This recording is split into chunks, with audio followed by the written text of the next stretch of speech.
Their projected outcomes, and they're in the same table with the same numbers from the same analysis, says outcomes of policy will be, we'll hit 82% by 2030, and you'll get $275 off your power bill by 2025.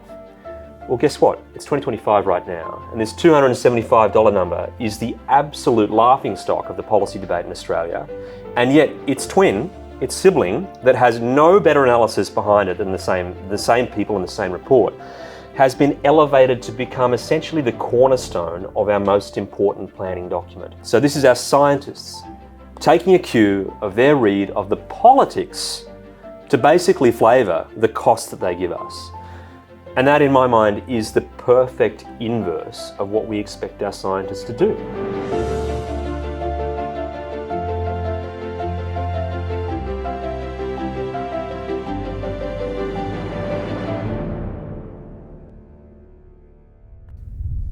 Aidan Morrison is a leading researcher into energy systems in Australia. He's currently the Director of Energy Research at the Centre for Independent Studies. In 2023, he exposed how the now famous CSIRO report, GenCost, excluded vast costs required to integrate and firm renewable energy by treating them as sunk costs. In 2024, he was amongst the strongest voices calling for nuclear energy in Australia and was a leading critic of what is called the Integrated System Plan. We're going to be talking about this, the ISP, which is supposed to be Australia's blueprint for a transition to an energy system dominated by wind and solar, in other words, a weather-dependent energy system. Following the conclusion of a recent Senate inquiry into Australia's energy planning and regulation, Aidan reached the conclusion that the ISP is, to quote him, worse than useless, and declared the trust in Australia's energy establishment is now so badly broken that a series of resignations would be required to restore the credibility and respect that our regulatory authorities and organisations really need if they are to administer our energy system. It's really much the same across any organisational structure. When trust breaks down, they become unworkable. So Aidan, thank you very much for joining us today. This should be a very interesting conversation. Let's begin in with something basic that I don't think people focus on much. The upcoming election is going to be about the cost of living. All the polls are telling us that. Younger people in particular are really struggling, whether it's a home or whatever it is. What's the relationship between the availability and price of energy and our prosperity in a culture like ours? That's a really good question, because most people look at the power bills they have and they think about, gee, how big is that power bill compared to everything in my life? And look at their whole kind of household budget and wallets and think, well, the power bill's, it's a couple of $1,000s a year. That's only a few percent. You can add in the petrol and you get a few percent more, and you kind of say, well, that's still the minority of my cost base. So maybe it's not a very big part. But it wasn't always like that. That's the amazing thing. It's the achievement of Western civilization and a total miracle of technology that energy is only a small fraction of our actual input needs. But for most of humanity's civilization, it was most of what we did. We hauled water by hand and cut wood to make fire to keep us warm. We had ourselves that we had to feed our animals to get transport. Energy was all our work when we were poor. And it's the miracle of an extremely rich society that it's become such a small fraction of our total expenditure. But what we don't realise, which is crucial, is that everything that we do buy, every service that we use, whether it's going to the cinema or using a computer or eating something or going on a holiday, energy is a smallish part of every other service we consume. All the food in the grocery shelf, eggs, agriculture, milk, all the basics. And it's a small but manageable part. But it wasn't always like that in all those inputs too. And if we let the cost of energy rise, then quickly it totally destroys the prosperity we've come to know. Because making energy seemingly a small cost is an achievement.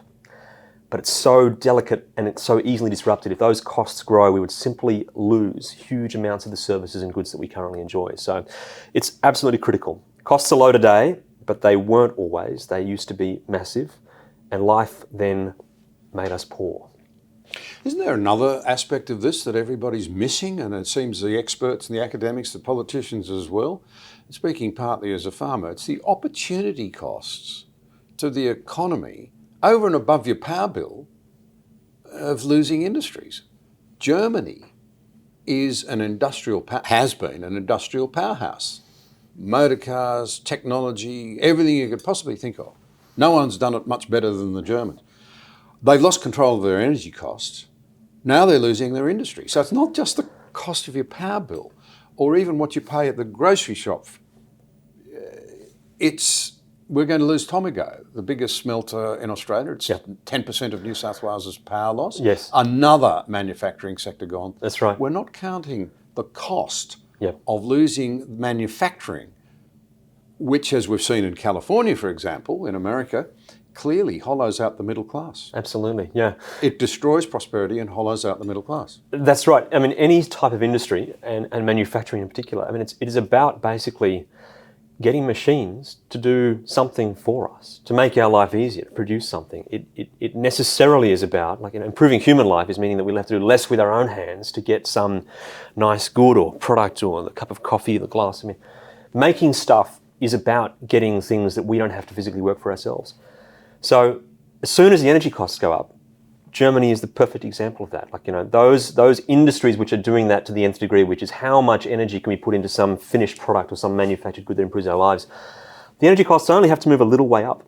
And then very suddenly, a whole bunch of things that you were doing on the margin to improve quality of life and make new products and create new innovations just become workable. And so they just don't happen, and it disappears. So the disappearance of industry is absolutely, I suppose, the canary in the coal mine, because those industries are taking energy to make stuff that makes our life better. And if the input costs of energy go up, they just make less stuff, and we end up as a poorer society and far fewer jobs in the middle class, obviously doing those manufacturing industrial roles.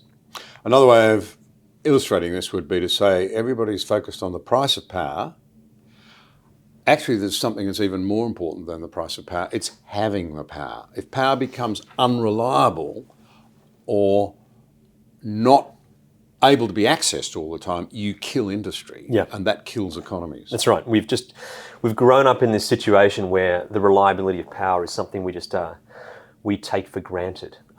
But this is something that I find all the time butting up against in these discussions about, can we transition to a fully weather-dependent system? And there are key words that are used to sort of dance around this question. Sort of demand side participation, is sort of one of the key words that pretty much says we're going to assume we won't have power available all the time and get people to stop doing things.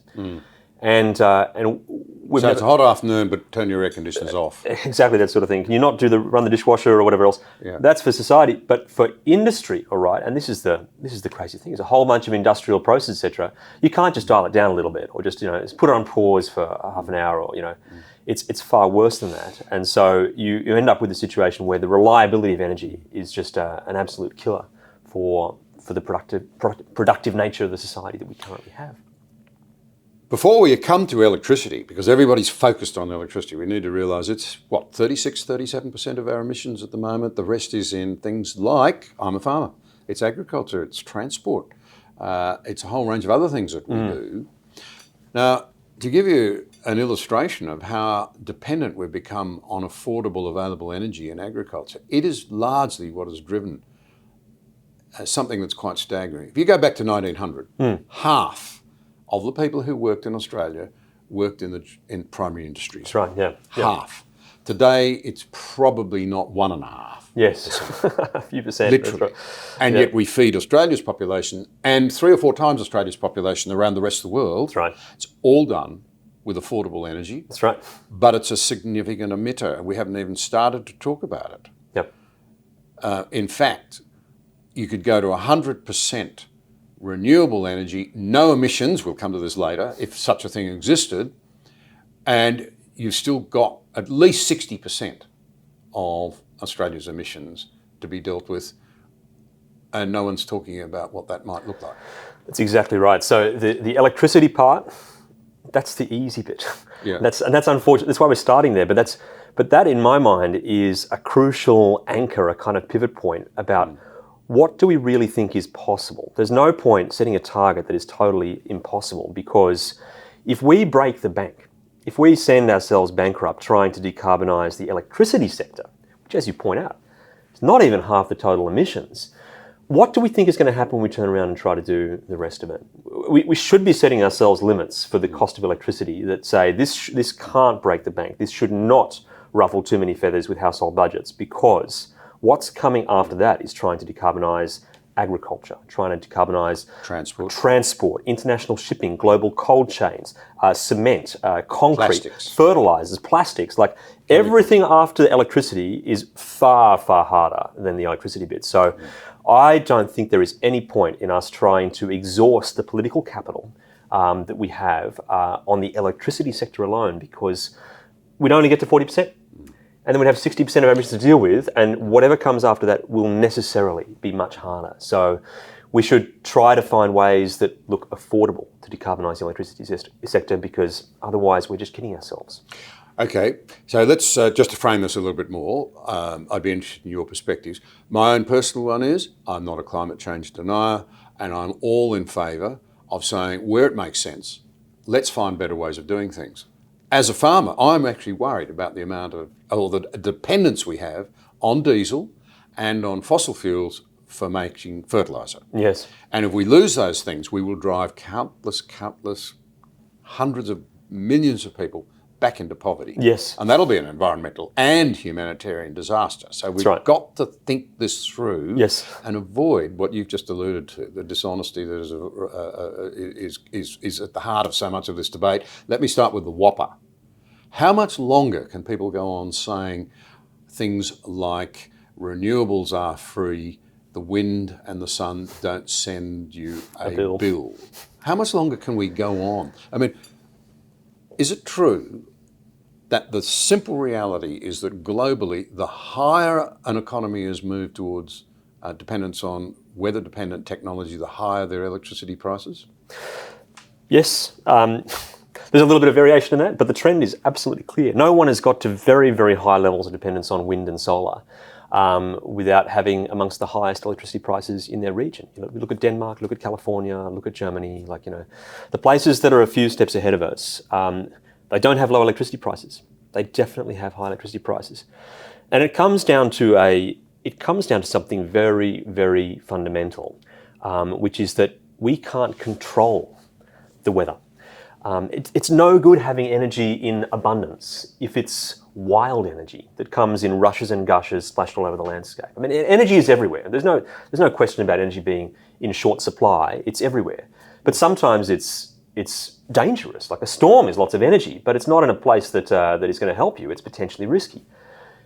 The cost, the difficulty, is in taming and controlling, gathering energy from where it is and making it controllable. And that's often the expensive bit, which is why the electricity costs tend to go up when you get too much weather-dependent energy in your system, because the systems you have to back it up, to firm it, to provide the critical things like inertia and frequency control, they become the larger parts of the cost. So I think there's no point at all trying to assume that something being cheap at source is what matters. And like, you know, to use a simple analogy, you're a farming man, John, but like, imagine if we said tomorrow that Australia would feed the world, or, you know, a few more times our population. Well, we do, by the way. We do, but imagine if we said we try to do it with kangaroos. All right, we should be a kangaroo exporting superpower, shouldn't we?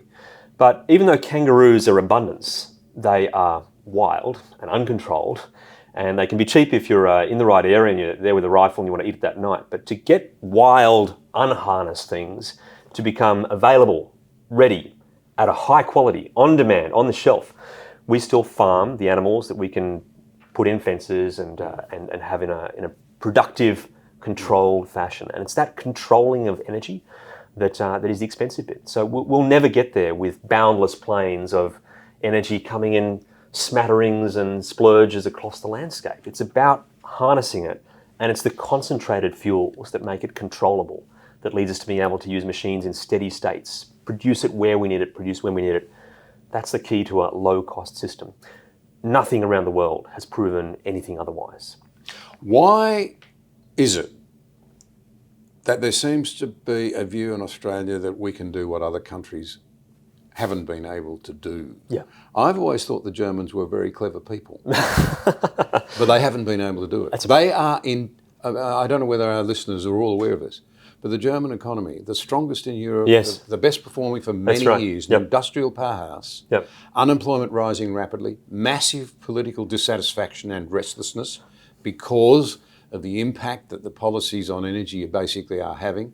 Their power costs are now 3 times China's, double America's. Yes. Volkswagen, the biggest car company in the world apart from Toyota until recent times, now looking to close quite a few plants, and people talking about them possibly failing. They've got their energy transition wrong. And here's another really important aspect.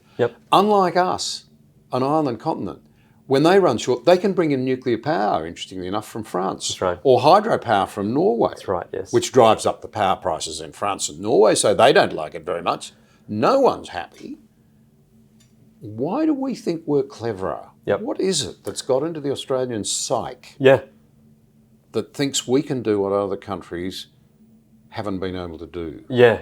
That's a profound question. It goes straight to what your source of authority is. What underpins your belief? What makes you confident that we've got this right? And unfortunately, I think it is faith in experts or studies, science, if you will. And unfortunately, I think in Germany, we've had tremendous scandals in Germany about questions about what would happen if, can we keep nuclear power running in Germany? And should they, when they've had a crisis in Ukraine? And we found that, the evidence has come out, huge scandal in Germany, that the reports were doctored, basically by political spin doctors, to say that it's not safe to keep nuclear power running when, in fact, it was. And so, just elaborate, because a lot of our listeners won't know much about that. That's right. So there was a freedom of information request that was pursued into the courts to examine the advice that was given by Germany's bureaucratic experts that was sought by the government after the Ukraine war about whether it would be safe to extend the life of nuclear power plants. And the initial report from the experts was essentially, to summarise a long document a lot, yes, it'd be fine to extend the planned closure date further on. Germany had a clear need to, obviously, because they had, they'd had a war break out in Europe. But by the time the advice was read by the minister, it had been interfered with basically by political people in his office, and it had almost reversed the conclusion. And so I think this trust, this question about are we getting the right signals from our supposedly independent, supposedly trustworthy expert authorities is a key question. And in Australia, we have, at the moment, I think, a case of more or less the same disease they had in Germany, which was that they thought that they had a plan mapped out. They thought there was an independent case put forward. They thought the costs were okay. The trust has been misplaced. And in Australia, it all hinges on one particular document that is more or less the thing that every other reference in all the news articles come and circle back round to. And that's this thing called the Integrated System Plan. And a kind of a debating rival, if you like, of mine, Simon Holmes, a court, he now frames the debate by saying there's 2 types of people. There are those that do understand the Integrated System Plan, and those that rely on some sort of gut intuition, which is what you and I might be doing when we look around the world and say what's happening with everyone else's power prices. But the ISP is the bedrock. It is the only document that can be relied upon that is meant to support this idea that, don't worry, we've checked it out. We've done all the numbers. We've run this to ground. We've done all complex modelling, hundreds of people, lots of consultations. This is the truth. This is the source of authority. It's put together by the Australian Energy Market Operator. All right. So this is an organisation that's a private company, by the way. They don't turn up to Senate estimates routinely. They are not subject to freedom of information requests.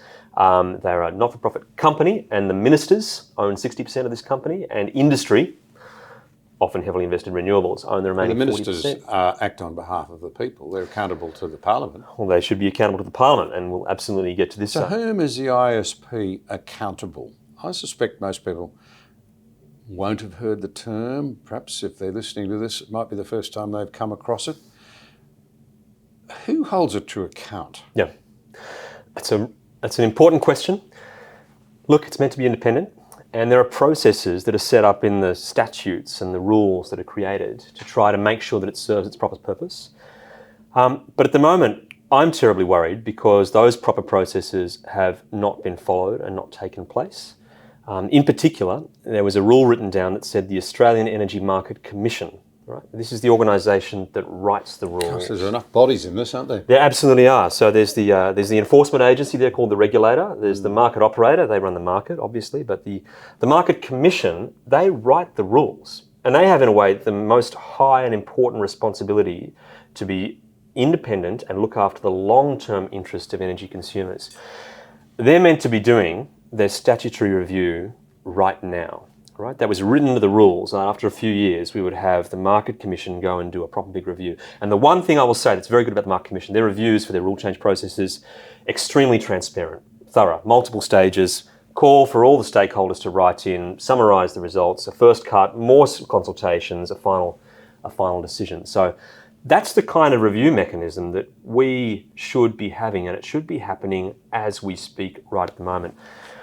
But things have gone badly awry because a request came from the current Energy Minister to the Market Commission and said, could you please change the rules, it's already hard written in the rules, in a way that pushes back your review a couple of years, which of course pushes it comfortably past the current election. We're having an election on energy and the flaws in this integrated system plan desperately need to be exposed and discussed. And I think this is a terrible breach of trust because in doing that rule change, they actually skipped the mandated consultations by putting it in a fast track and hiding it in a much bigger rule change, which had already been subject to a consultation for the other parts of the rule change, but they'd slipped this bit in to put that critical review that the ISP so desperately needed beyond the current election cycle. And that, I think, broke the law that sets out the consultation requirements for fast-tracking rules. So in the final decision, they made it very clear that every consumer interest group was opposed to that review being pushed forward. They all wrote that they would prefer to have the review take place as soon as possible. Because the ISP has flaws, they need to be discussed.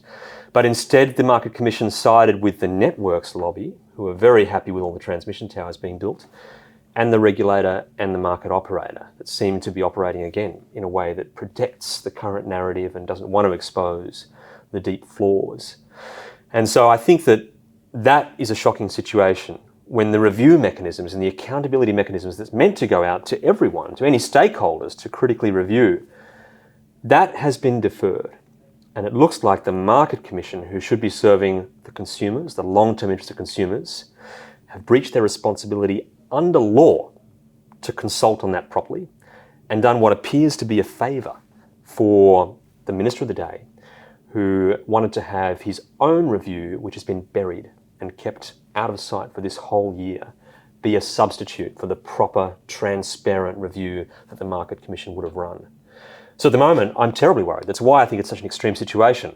The accountability mechanisms that were put in place are not being followed. And that's why I think we've ended up in a situation where a document that is so badly flawed we can't use it for pretty much anything has been allowed to get this bad because the institutions have acted essentially to protect it. Does the government contribute taxpayers' money to this body? No. So this organisation, the Australian Energy Market Operator, is funded by basically being able to clip the ticket in our power bills. And there is an amount, they can recoup their costs from the power bills directly. So they're meant to be set up as a group that has some independence. The ministers obviously have a degree of oversight, but they are not meant to answer directly to ministers. They are meant to have a board that sits between them that is appointed by ministers, but they're meant to set out to follow the statutory obligations to manage the market, and also now they've got additional responsibilities to do planning in the long-term interests of consumers. Right? So that is our supposed trusted authority. And what's gone wrong, to try to cut to the chase, is that we have been given the impression time and time again that this massive document, huge amounts of work, lots of computing power, expensive software, experts, consultations galore, about 7 or 8 appendices, massive methodology. It's a piece of work. It's taken months to get right through all the detail. Everybody thinks that it tests and figures out what is the lowest cost pathway. I think there is some experiment here which actually tests, are we better off with renewables? Do we need some more coal? Do we need some more gas? Do we need some more nuclear? There is that assumption this document has done some meaningful comparison between alternatives and says, look, we found the winner. It's all renewables. We can get to 90+%, 98%. In fact, it hasn't done that. And this is, I think, a scandal, an absolute scandal, and the key to us being so badly misled. In fact, what it has done, it has taken every government policy, and I say that word with care. It's not just the high-level ambitions that says, well, we want to reduce our carbon emissions, we want to have affordability of power, reliability. They have taken every specific target that can be thought of for this technology. It's this many gigawatts of batteries of this length in New South Wales, and it's 9 gigawatts of wind, offshore wind in Victoria by this date. And they have said, let's assume all of that occurs, all of that is true, and basically railroads us into the assumption that it has to be all renewables, and then plays around with, the only thing it experiments with is what transmission do we build to connect it all together. And then it produces this plan that is really just a transmission plan to meet all of the government policies, which is railroaded into renewables, and calls that optimal. It's called the optimal development path. And every year, or every 2 years, it comes out with great fanfare and says, hooray, we have found the least cost path to reliable energy. And the answer is it's renewables, firmed by gas and connected with transmission, and they mention distribution now, and this is the least cost path. The reality is they didn't test any alternative except doing it with less transmission. And so we've been told so many times that this is okay, this has been tested. The experts are on our side, when in fact the experts did no such experiment. And the thing that's made this, I think, absolutely appallingly clear that we might have been terribly badly misled was an exchange that happened in Senate estimates on the 4th of November late last year. All right, and we had a Senate inquiry that was running on the planning system. Yes. So at this point, the evidence about what the ISP does and does not do. What was the Senate inquiry set? Who set it up and what was it to do? It was set up by Senator David Van, an independent senator, and it was set up to investigate the energy planning and regulation in Australia. The ISP, the Integrated System Plan, was a key focus that's named in Did the government agree to this inquiry? And the government agreed to the inquiry. They ended up with some modifications in terms of reference, agreeing to have the inquiry, which I think it surprised me, to be honest. It's quite an achievement to those that were agitating for it. David Van got it across the line, and it was extremely short, mind you. So it was only had a few months to do its work, and so it's been very rushed. And I think the conclusions, we haven't yet had this stage of being able to stand back and look at the evidence, right? The report was written very quickly and say, what is the picture that paints? And that's why I think that we've got to a very serious point. But the tipping point for me, I think, in realising that something has to be changed now in our energy debate was hearing on the 4th of November, Matt Keane, who's a former energy minister. From New South Wales. And he got up and basically said, this is what the ISP does. He was batting away, by the way, inquiries about the actual underlying assumptions and some new evidence that was brought forth from this Senate inquiry. He was pushing that away and saying, let me tell you what the ISP does. What the ISP does is this. What the ISP does is says, what's the cheapest way to replace coal? And he had it absolutely wrong, 180 degrees wrong. He was the epitome of the most confident person that is absolutely wrong about what the Integrated System Plan does, and just completely ignored. Even the words from the experts that wrote the plan that was being quoted to him completely ignored the evidence to the contrary, that this is a one-horse race that the ISP has given us, and used that to basically reject having a serious look at the assumptions, a serious look at the evidence, and shut down debate. And even Tim Ayres, an assistant government minister, sitting there with him, went so far as saying that the senator making these questions was a cooker or a conspiracy theorist. Used those words, retracted them, but hey, that is now where our debate has got to, where to question the underlying assumptions gets you labelled a conspiracy theorist, even when it's crystal clear from what the experts have told us is the experiment they have done does not fit the conclusions that we're being told it actually does. So I think that's got to us a very desperate point. If an energy minister, former energy minister, and now the chair of the current climate change authority can be so badly misled about our most core piece of evidence that supports this idea that renewables are cheapest, what's happening in the rest of Australia? That's how we've got so badly off track. And at the moment, we get to the point where I think that the silence from the experts has become totally unbearable, because they are sitting alongside, having done all this work, seeing it being abused nakedly for short-term political purposes, made out that it proves something that it doesn't. And so I think that we've got to the point where we have to change the debate a little bit, because we tried to have the debate about the facts and the assumptions and the evidence, but instead what we met with, you can't possibly challenge the experts. Do you trust the experts? We trust the experts. We know we can't trust the experts. And so we have to figure out how to have that conversation. That's, if I may say, just to interrupt for a moment, I've seen those games played over a very long period of time. You won't be surprised by that. Of course. And that's why I think the simplest challenge of all is to simply say, if Germany can't do it, if no one else has been able to do it, if Britain is shattering its economy, because it is, why should we assume that we are somehow cleverer and we're going to be able to do... I mean, part of the answer apparently was that, the sun shines more in Melbourne than it does in London. What assumptions can we make about the availability of solar power and wind power just as we move through? What percentage of the time? Look, 25 to 28% for... No, the solar power in Australia is around 20 and change, maybe 20%. Is that all? Yeah, that's right. On average, that's their capacity factor that they deliver. And wind, on average in Australia, from grid scale wind, it's barely above 30. All right, so you have these 20, 30% sources of energy, and you're trying to add them together and come up with a reliable system, and it's extremely hard. You have to overbuild them to a massive extent, huge amounts of land involved. And then you've got to have a reliable system there, all to back it up. So the assumption is we put enough transmission lines. By the way, the power degrades over distance too.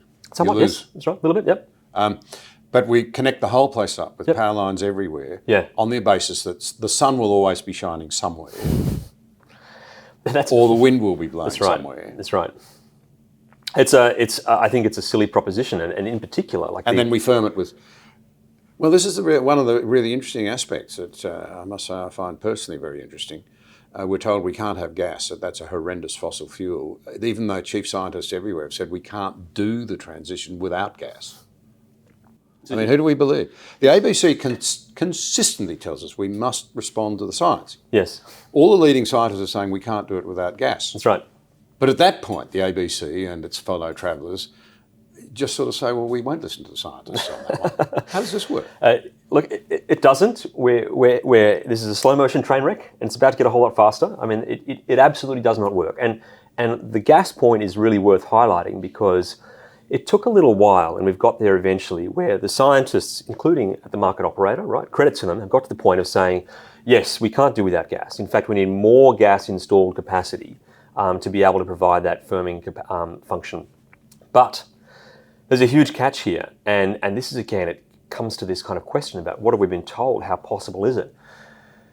The gas system that they have modelled basically switches us from having gas used relatively continuously and with some small surges and peaks to being something that we never use all year until those few days of very, very bad weather roll around, and then we have to pretty much back up our entire system with it. So this is an important point, sorry to interrupt. Yes. But what you're really saying here is you've got to have two systems. If you have renewables, you have a renewable system, but you have to have virtually a complete backup. Yes. If you're going to have power all the time. That's right. Otherwise, they go out in the middle of people going into a high rise and suddenly the lifts go out like they do in some African countries. Or you're in an operating theatre and the power goes off. I suppose you have a diesel-powered uninterrupted power supply source that clicks in, these sorts of things. But this is the point as to why it's not cheaper in the end. You have to have a complete alternative system. That's right. But it's to not back it up. Yep. If you want power all the time. That's right. But get this, it's not even the system that we've modelled, right? So the system in the model we've discovered is that they in the ISP. in the integrated system plan, right? They've just said, we'll scale up the amount of gas generators. And since then, it's come out, and there's been a brilliant paper released by Simsauser from Griffith University recently that said basically, even if you build all that gas capacity for the generators, our gas system to provide the pipes and the storage won't meet that demand. Because we built a gas system that runs relatively steadily, right? We have continual usage of gases and it surges a little bit. But what they need to have is a system that can surge massively. And our current gas system won't do it. And it's expected to not be commercially feasible to build that gas system that only runs a couple of days of the year. So this is like trying to get a marathon running athlete and putting them into the shot put.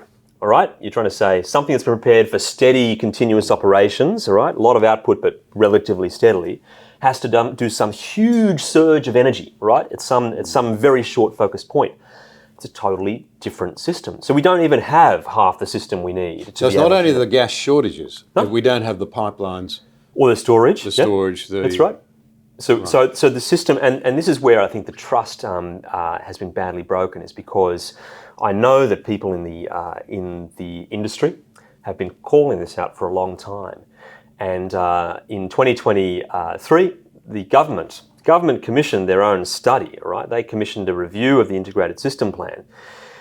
And they ran that, and it was ready by the start of 2024, January 2024. And if you read that plan, it says that the assumptions in the ISP about gas being able to surge that way will probably not be met and will not be likely commercially viable to change the system and upgrade it. So the government has known for the full last year that their reliable system would not actually be reliable even with the amount of gas that they put in it. And that plan that the government had sat in the bottom of a drawer all year, all through 2024, unnoticed. All right, they gave us a totally confected, ministerial response to it, which kind of gave some of the solutions without pinpointing the problem, and kept that report hidden. It's just come out in the latest Senate inquiry, but it basically says the ISP won't work. We won't have the gas infrastructure to support that firming capacity. So we don't have the reliability in the system we've been told is cheapest. We haven't got any handle on the cost that would be required to make a reliable system. And that's before you get to all the other assumptions, which I could bore you with all day about, like the perfect weather foresight assumption. They assume they'll know when the weather's coming 25 years in advance. The Germans do that too. Now they have a term for it. What's that? When the wind stops. Oh, the Dunkelflatter, right? Yeah, absolutely. Yeah, perfect. Explain that word, because it's, Dunkelflatter. The Germans have run smack into this problem. Yes, that's right. Again, here's my challenge to the Australians. Yeah. The experts who are telling us all this. What makes you think if it happens in Germany, it's not going to happen here? Well, because it does happen here. That's right, it does. And the only way is that explain what it is first. A Dunkelflatter is like a dark still. That's what it means. Dunkel is dark, and Flatter means like flat or still, right? So it goes dark, and you get very little wind at the same time. So that's what happens in Germany, and it's probably worse in Germany. Like they have their weather conditions. They have quite far north. They do have a dark winter, and it gets dark and still and cold at the same time. It should be a kaltes Dunkelflatter or something like that, like a cold, dark, still. Their energy demand peaks, sun goes down, and they got no wind. Absolutely acute problem. Now in Australia, the excuse that's typically made is that if we look at Australia, we don't have that occurring nearly so severely. The trouble is the sun goes down every night, and we do have multiple days of very, very little wind. We've experienced that in 2024. The way that they're able to argue that we have less of a problem in Australia, and this is me trying to steel man sort of the other side's case, is they say, well, if you look at Australia on an energy map and you look at the whole country, the entire NEM, from far north Queensland to Tasmania, and you say, well, if you aggregate that entire space, well, we don't have quite as bad a Dunkelflatter, do we? And that's because it's like aggregating from kind of, from Ireland to Moscow or something, maybe not quite that, but like it's basically such a huge space that you're averaging in there that it becomes a little bit more true that sometimes there's some wind blowing somewhere. But the transmission required to be able to bring the wind from North Queensland to power Melbourne, it's just absurd. And it would be so infrequently used to its peak capacity that it makes no economic sense to do that. So we do have localized Dunkelflatters in Australia, and the plan that says we're going to overcome it with a massive transmission backbone has absolutely not been costed in a proper and realistic way. Even the capacity they plan on installing in the integrated system plan is nowhere near enough It's all made up with these tremendous fudge factors of storage. That's, household batteries that we assume. Hundreds of billions of dollars worth of household batteries they assume will be almost perfectly coordinated by an all-seeing, all-knowing eye that has perfect foresight of the weather. So many fudge factors. Oh, and there'll be an industrial hydrogen load of 15 gigawatts too that'll be ready to soak up all the sunshine at the perfect times, and so we don't have as much demand at other times. These types of things that are in the ISP are now well known about.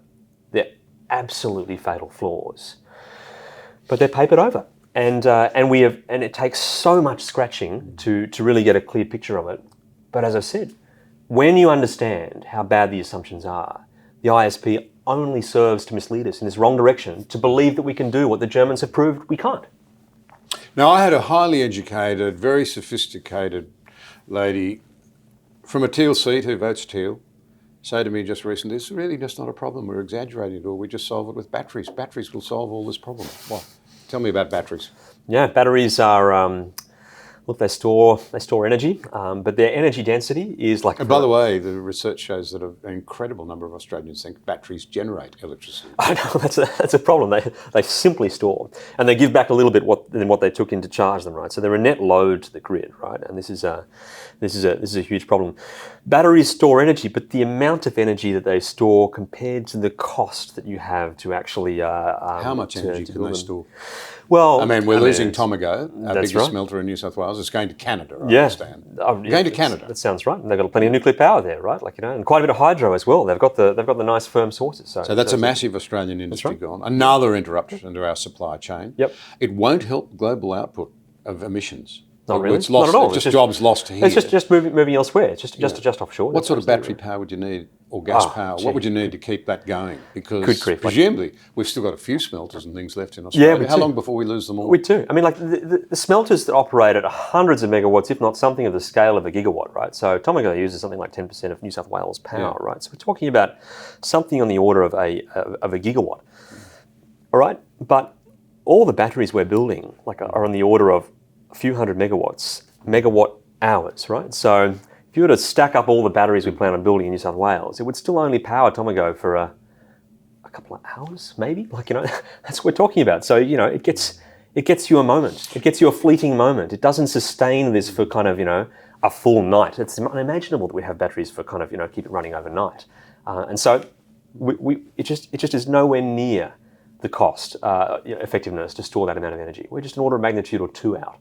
For energies being close to a solution. Now, all of this is driven by the belief that we have to try and achieve that net zero by 2050 target. As I say, I'm not against using smart technologies to reduce our reliance on fossil fuels. I'd be very keen on that in my own industry, very keen on it. But I don't want to stop using diesel and artificial fertiliser until I have alternatives, and I don't want to see us drive people back into poverty. And those are the sorts of things that are at stake here. It's a question of integrity, of people actually knowing what the trade-offs are really going to look like. And we'll come back to that in a moment. But I heard the chief scientist, I don't think I'm misrepresenting him, saying we have to get to zero emissions power generation technologies, renewables. How renewable are renewables? Yeah. Not because particularly. They're manufactured with fossil fuels. That's right. Despite our attempts to pretend we can make them in Australia, they're not going to be made here. That's absolutely right. They're all going to come in mainly from China, overwhelmingly from China. Yep. They're bought here on ships, they're carted out on trucks. We don't have alternatives to diesels yet. The experiments with electric trucks are a joke. Absolutely, yep, that's right.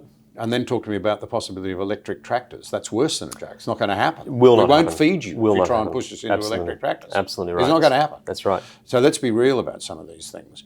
Then you've got to maintain them. Yeah. Their life expectancy, they start to lose efficiency quite quickly. Maybe they last 25 years. A nuclear plant, how long will a nuclear plant last? 60 at least.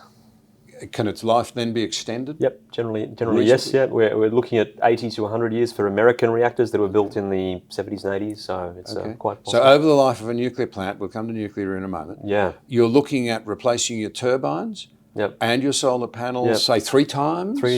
How many or times more. would you, and you back it up with batteries, how many times are you going to replace the At batteries? least 4 or 5, I think, in a nuclear. Maybe more. It could be 6 or 8 times over replacing the batteries compared to a nuclear power plant. That's right. So they're renewable, all right? You keep renewing them. You keep replacing them, but they are the most. They're the most.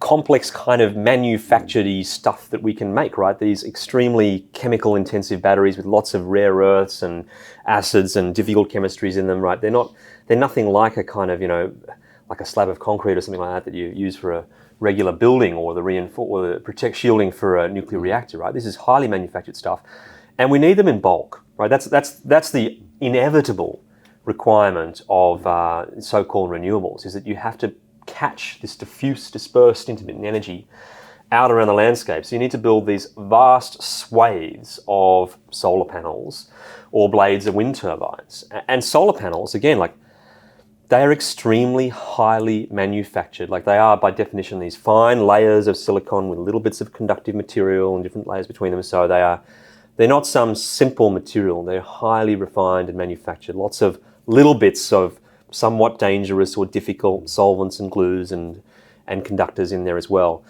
And turbine blades, we tried to create the lightest thing we can so that we can fill the sky with huge sails, right? And that happens to be these resin-based epoxies holding together these strands of fiberglass, right? So, and then the filler in the middle is generally polystyrene, right? The most floaty kind of difficult, put in the environment, goes nowhere and everywhere, flies on the surface.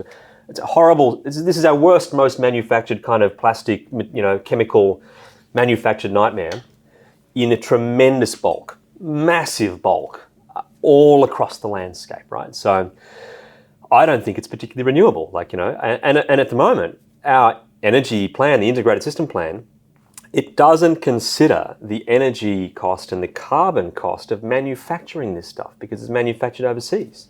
They only consider the scope 1 emissions, which is what actually happens here. So we're actually deluding ourselves partly about how close to net zero we'll get. It's a joke, because it'll be manufactured in China using whatever coal. But it's a global problem. And we've set up systems that allow some countries to look pure. That's right. Whilst their consumers actually are creating just as big a footprint. It's just being done somewhere else in the world. Yeah. So take a stab. You're better informed than most of us on this stuff. When we hear the government saying we're moving to 82% renewable energy in electricity production. Yes, by 2030. By 2030. Okay, that's the target. What percentage of actual reductions in emissions will that 82% produce?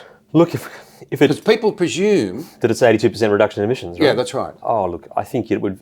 If it's much better than 50%, I'd be surprised, to be honest. If you wound in the full, So you go through all this pain. Yep. To get to 82% electricity renewable. Yep. But you've actually only reduced emissions by about about something like that. Yeah, that would be very roughly like that. But do you think many people have any understanding of that? No, very little. I mean, people would commonly sort of say that, look, the life cycle of solar is relatively small, but the bulk of the solar panels at the moment, the estimates for the carbon intensity are too low because they're based on probably European manufactured panels, not the Chinese ones, but also they assume they're going to be very efficiently done and cleaned nicely and on nice single axis tracking, and then we'll have no restrictions on getting to the grid. By the time you end up in the situation we'll really end up in, you'll put them on everybody's roofs. They'll be manufactured in China using the dirtiest coal, unrepentantly, with aluminium frames that are manufactured again using coal. And then they'll be sent here, put on roofs that are slanted at random directions, half of which are shaded by leaves. They'll be cleaned, possibly never. And they'll be switched off as well. As we get more and more solar panels, we'll have to switch them off. So that won't be actually effectively displacing our carbon emissions very much because we'll have too much solar at certain times and we'll just waste that energy. So the true carbon intensity of all the stuff that we will end up building is going to be a lot more than what people are telling themselves when they buy their solar panels at the moment, feeling all virtuous that it's only, 30 or 40 grams per kilowatt hour. It'll actually be something up well above 100. And that is less than coal, for sure, but it is not nearly as good as what we're telling ourselves. So that is a huge problem. I very much doubt that anybody's focused much on that in their own minds. That's think, right. Well, when they're going, they're going. Now, let's come to another issue that you've just touched on. You're going to have to turn your solar off. What? Somebody's going to tell me to turn it off. Who controls? What does the ISP say? Yeah. about Yeah. your solar panels, putting power back into the grid. What do they say if it's part of the network Yep. about your batteries and your electric car? Yeah. What if they say it's a hot afternoon, turn your air conditioners off, and all you people who have Teslas or build your owns that are electric, we need the power, so go and plug them back into the system. That's right. Has anyone thought, what does the ISP say about who owns that generation capacity when we get a bit further down this road? Exactly right. So let me try to explain it, because this is one of the, I think, just inexplicable, absolutely fatal flaws. And by the way, John, this is something that's already been called out. Do you think anybody's aware that this is coming? No, they're not aware. Because it is coming. That's why we have to talk about it. If we go to a renewables dependent system, you'll lose control. You'll lose control. You'll have to. That's exactly right. Some authority is going to have to say, we don't need your power, we do need your power. Yeah. Plug your Tesla in. Yep. Plug it out. Because we need its power back. That's right, yes. That's right, yes. You can't drive to work tomorrow because we need the power out of it. Is that too extreme? Is that what's coming? I don't think it's too extreme, because the modelling that we have at the moment, and this has been called out in the government's own review as being problematic, right, is it assumes that first consumers buy all this stuff, right, and that is not included as a cost. Not included as a cost. Not included as a cost in the integrated system plan, right? So consumers are going to buy a few $100 billion worth of kit, right, batteries and solar panels. And then the assumption is that I think over 90% of it is what they call coordinated. Coordinated is key for someone else being totally in control of how it gets used, right? So the discharge of your batteries will be up to someone else. You will be coordinated, right? Or orchestrated, right? There is some other conductor out there. And that is necessary, absolutely necessary, for the integrated system plan to be able to pretend that it produces reliable power. But how are we going to get everyone coordinated, and what will you have to pay them to be able to kind of coerce them to do that sort of stuff? The ISP says, we'll solve it later. Interesting problem, we're working on it, right? But it is basically not going to work, because when you try to induce someone to change their behaviour, that's a cost. That's their living standards going down. If you say you can't drive to work today, or you can't go and pick up your kids at the right time because we need your car to supply. Power. That's right. That is a cost. That is living standard slippings. And the integrated system plan has made no attempt to quantify those costs. Right? But it clearly recognises that coordination is required. Necessary. Absolutely, right? So, and here's the other funny thing, John, is that there's one scenario which has a little bit less of this coordination and less of these home batteries. And that scenario, actually, they've included a collapse in industry, all right? So, and it's been typically, it's been said very recently, it's been made out that this is something because the coalition has said that we think that scenario is more realistic, because probably there's less electrification, less investment in these consumer energy resources. But we've actually discovered in the fine print that AEMO put in a collapse in industry, and I think it is there as another fudge factor, because without all these batteries, you can't run industry, right? So they have used consumer batteries as basically a salve to paper over the fact that we do not have reliable electricity. And they've assumed that industry will leave at that point to make that appear possible. So it's an absolute nonsense. At the heart of this very conversation that you and I are having, I think, is the reality that ideology is driving a lot of the policies that we are now seeing. And that ideology involves not being forthright with the Australian people about the real trade-offs. You see, my position would be that if it is your genuine conviction that we have a climate emergency and that people's high living standards are the cause of it, or one of the major causes, this is a free country. But integrity demands that you say it. If you're a deep green who genuinely believes, that we face an existential crisis, we have to do something about it, you need to be prepared then to say we've all got to reduce our living standards. We all have to live differently. And it seems fundamentally at heart, what is happening now is that, let's be honest, the politicians, but not only the politicians, are not prepared to be honest about That's right. Because they know the Australian people would reject it. And furthermore, the massive problem that follows on from that is the thing that you've alluded to. It's the cynicism, people not trusting anymore. Yes. Forgive me at the CSIRO if I've got this wrong, but my understanding, at the CSIRO, an institution I've had a huge regard for, goodness, I'm a farmer. I know my land was transformed before I was even born by the introduction of myxomatosis in rabbits. It gave us back our land. It was an environmental piece de resistance. Fantastic work, and look at all the good work that CSIRO's done. But when they costed these powers, NextGen and all the rest of it, they said, nuclear is 6 times as expensive. Yes, initially, that's right, yeah. 6 times? Yep. We didn't really look at it.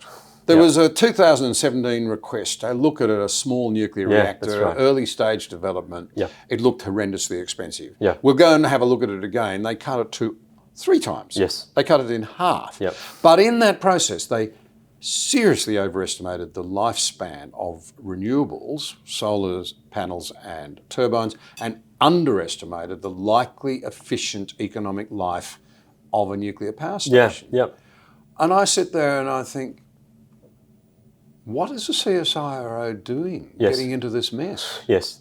That's right. And I think that, let's... Am I missing something? No, I don't think you're missing too much. Let me give you a recap of how that sort of played out, right? So the initial take was the 6 times the cost of integrated renewables, they claimed. And that was based on a single design of a single small modular reactor that was an experimental pilotish project in the United States. And I think that particular design has turned out not to be very cost effective overall, right? It's aged not terribly well.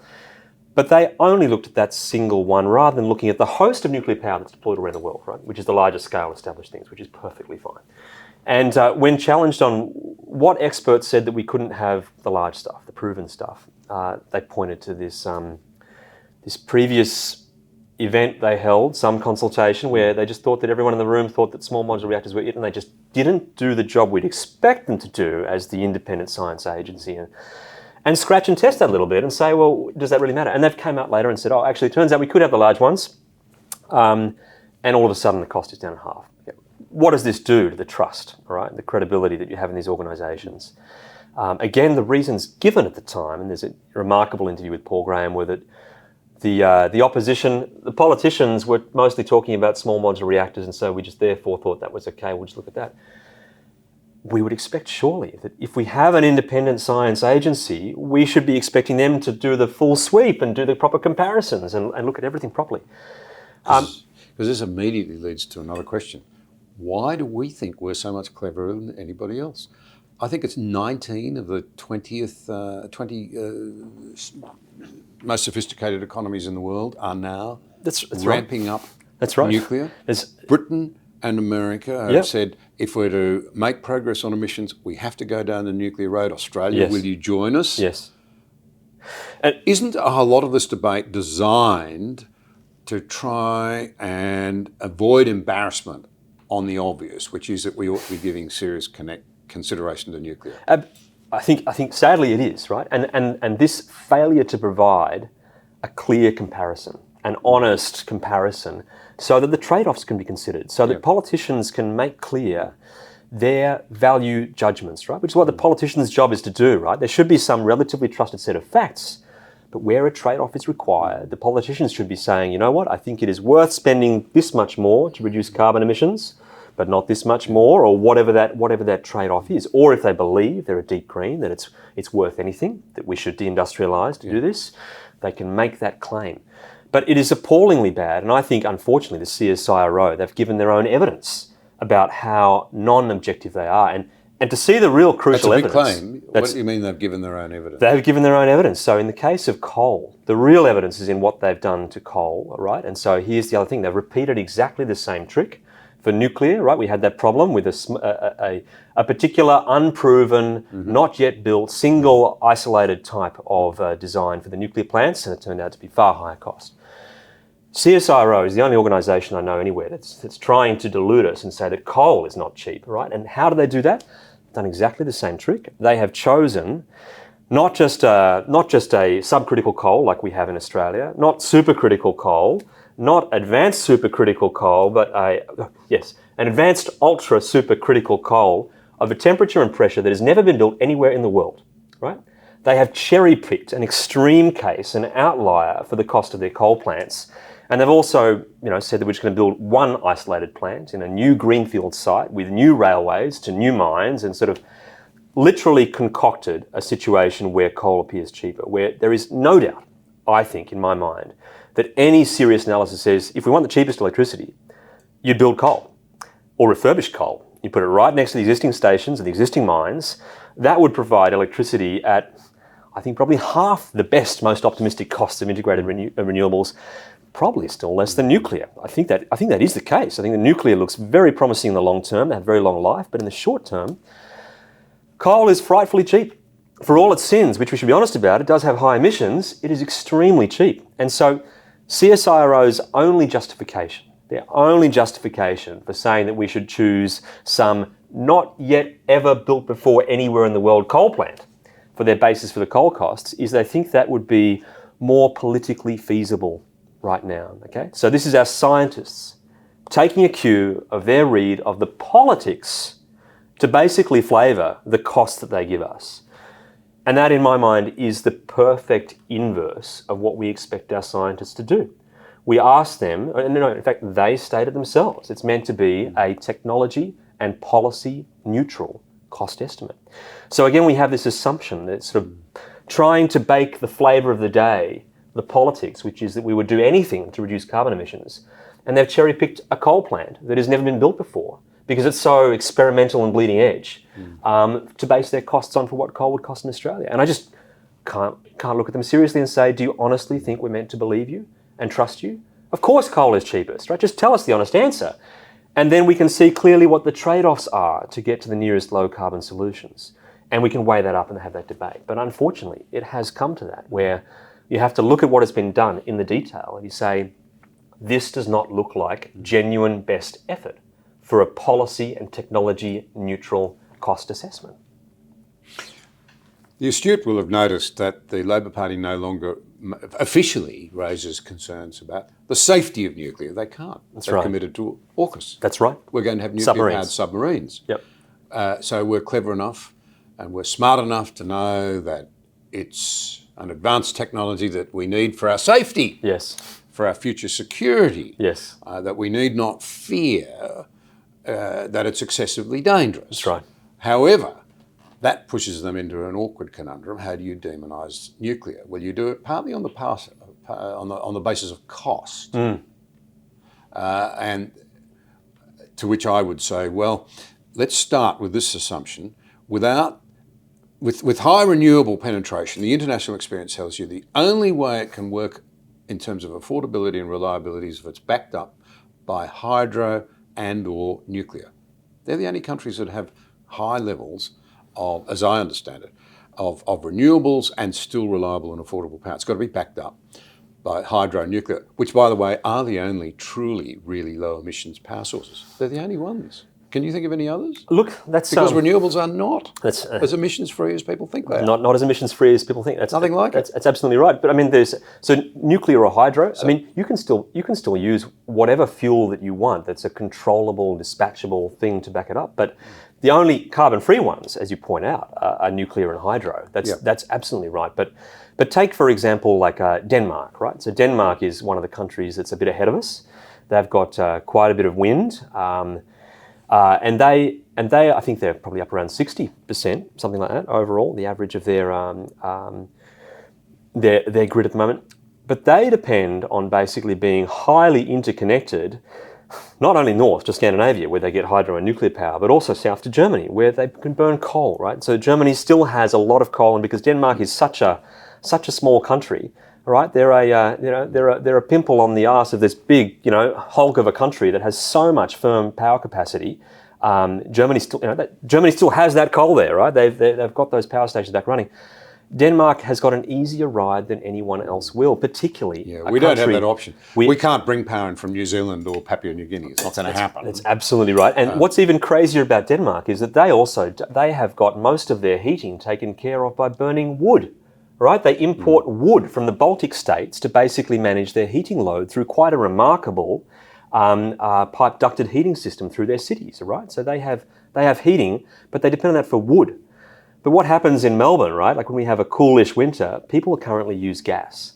And the plan is for Victoria at the moment to try to get rid of that gas, and then we'll have huge increased winter heating loads on the electricity system.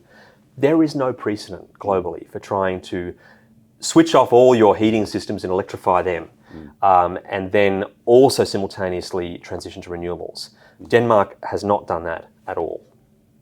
Okay, so go back to my point about the convolutions that you see people going through trying to demonise nuclear. Because the one that they're left with is, it'll take too long, too slow. Yes. Anyway, it's illegal. Yes. Well, it's only illegal so long as governments backed by the people determine that it's legal or illegal.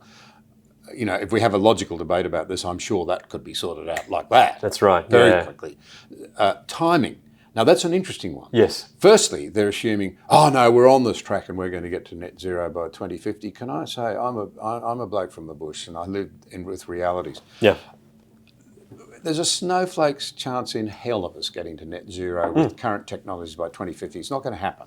You're not going to get there with your power. Apart from anything else, if you go 100% renewable electricity generation, it's nothing like 100% reduction. That's right. Emissions. Yes, exactly right. That's point one. Yes. Point two is that actually I would have thought that the time debate about nuclear, if we were going to do it, we should have started 10 years ago, is an argument for starting now. That's absolutely not right. arguing any longer, because it's going to give you a better chance of getting towards that target 2050.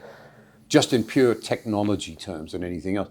I think a lot of young people are actually beginning to understand that, ironically. They're not as against nuclear as some of the old fogies in the labour movement in this country. That's right. I think that's absolutely right. The time debate is the last one, because I think the cost debate is starting to shift. People are realising they don't have firm numbers on the cost of the integrated renewable energy. And I've got to emphasise again, what people are leaving out of this simple cost equation, will your bill be $275 a year less? What's being missed out of this is the cost of the economy, the loss of jobs if we don't have reliable not comprehended. Power. That's right. And it's a multiplier. All the evidence tells me, again, I'll say it, I'm a bush bloke. I've got used to trying to assess arguments on who's convincing. I am utterly unconvinced that renewables will give us the reliability that we need. Yes. And I think that's even more important than cost. Yep. Even more important than cost. If we're to keep our country safe, if we're to keep our supply chains and our basic manufacturing, our capacity to process the very things we eat. That's right. You need reliability or we will lose industry. It all stops. And we're underestimating the cost of the reliable system. Of having on-off power. That's right. Show me a country in the world that has prosperity, that has on-off power. We know that the elites from the research, by that I mean the very well-educated, the people who can afford luxury beliefs, they don't think it would be a problem to have power blackouts occasionally if we got lower emissions. Not in industry, right? You go out into the highways and the byways and say to people, do you realise your job depends? Yes, that's right, Your job and whatever you're paid depends on Yes. electricity, because for most of us it does. Yeah. Would you like to have unreliable power? Yeah.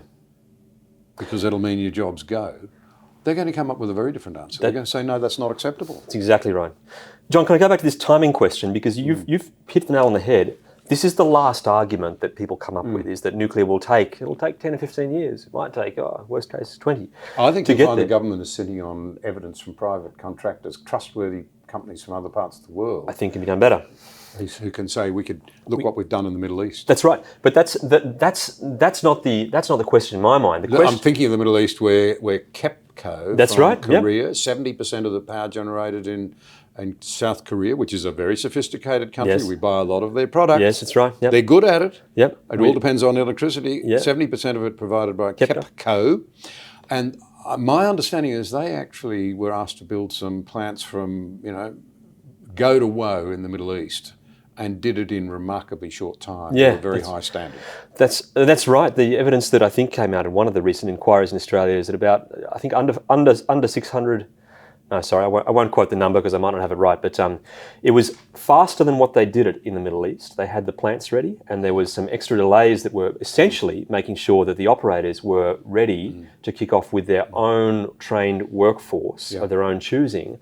And so the construction times, I think, have been overestimated. If you get a good contractor in, get out of their way, And buy a decent batch, by the way. That's the other simple thing. You know, if you just buy one of them and have all the hurdles at the start and then stop there, you've guaranteed expensive nuclear power. But I know from my days in transport, this is one of the great problems with major infrastructure projects. Stop, start. Little one here, little one there. You make your costs massively greater. Plan it properly. Than if you plan it properly and say we're going to do a whole series. That's right. We're going to do it. We're going to run out a proper program. That's right. So it can be done probably faster than what we're expecting, but let's be cautious about that.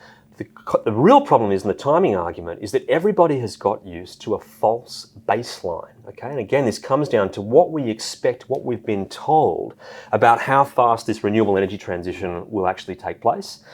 So here's the thing, we've got a target now set by the federal government that has been locked into the integrated system plan in all its scenarios of 82% renewable energy by 2030, all right?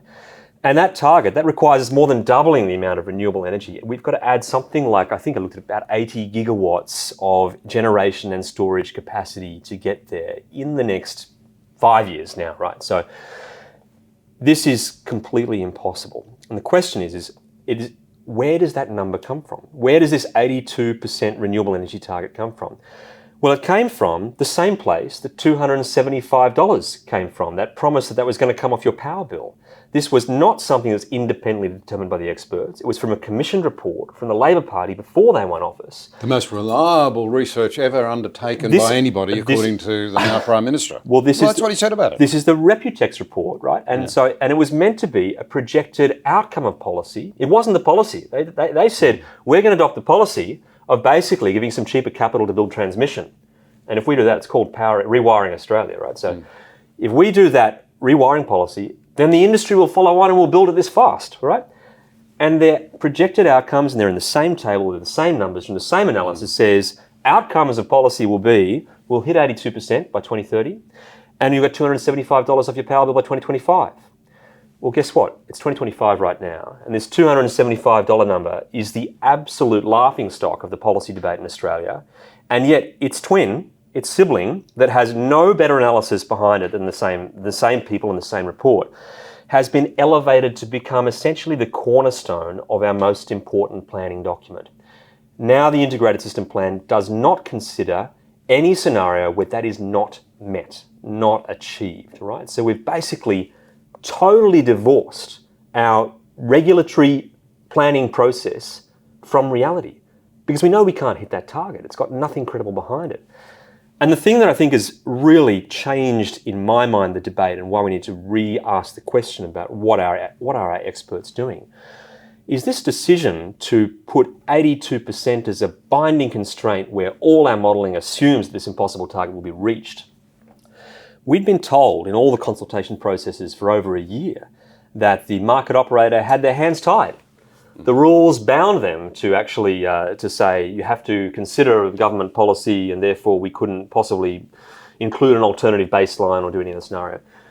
None of which I buy, of course. But the thing that has really, I think, broken trust now is that we've had freedom of information requests put in by the Centre for Independent Studies and tabled and discussed in Senate estimates that show that that is not the case. The market operator planned and proposed to leave this renewable share a free variable. So some scenarios might hit it, some might not. And they were basically given an instruction and expressed preference from the department to say that no, we would prefer that it's a binding constraint on all scenarios. So, and the market operator has simply rolled over and accepted basically the government's insistence that their totally ridiculous number of 82% be treated as gospel in our planning documents. And I think that that really absolutely erodes the trust we have in the supposedly independent organisations because they're plainly not acting independent of government. They are acting as though the government's wishes will be reality in every possible version of the future. And so they've cut out the baseline. We have no ability to compare what this cost will be, no ability to see what a more realistic scenario might actually look like. And we're being railroaded into spending huge amounts of money prematurely on the blind assumption, the blind faith assumption that this Reputex number is good and will be achieved. But we actually know that it's no better than the $275, which is plainly not been achieved. So I think that's a disaster for our planning situation and a huge blow to the credibility and trust we have in our institutions because we're being misled. It's Well, it's not anecdotal. It actually happened, but I don't want to run the risk of identifying people who might prefer their comments remain private. But about 12 months ago, I found myself in the company of some of this country's most brilliant young engineers and scientists. They were amongst the cleverest. Their employer had carefully chosen them. And we were having a drink before a meal, which was basically in their honour. And I asked them, as neutrally as I could, how many of you think we can meet the government's emissions targets by 2030?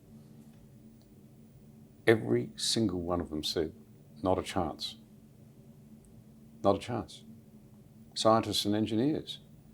And my point is quite simply your point in a way, that by not dealing with a straight bat, That's right. by the lack of transparency, by the lack of willingness to acknowledge simple realities, like That's right. every other country that's sophisticated and up to date and with it is moving down the nuclear road, no country's been able to demonstrate the ability to move to very high levels of renewables and contain their costs and guarantee reliability by not being transparent about that. That's right. About the trade-offs and what we're really trying to do in Australia.